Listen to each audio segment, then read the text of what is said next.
కాదప్ప ఇది కట్టేసి తీసుకుంటా ఉన్నాను. అష్ట శనీశ్వర దేవస్థానానికి భోజనం చేసేదానికి ఒక రూమ్ లేదు. ఆ రూమ్ కడతా ఉన్నాం చూడండి. కన్స్ట్రక్షన్ వర్క్ నడుస్తూ ఉంది.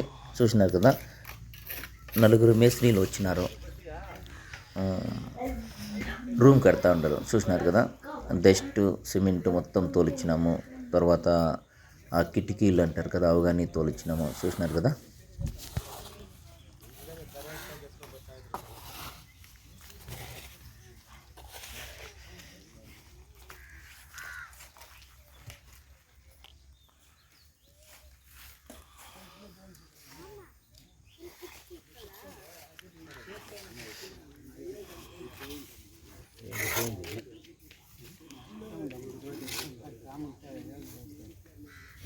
ఏ 3 రోజులు ఎండలాడుతుంది.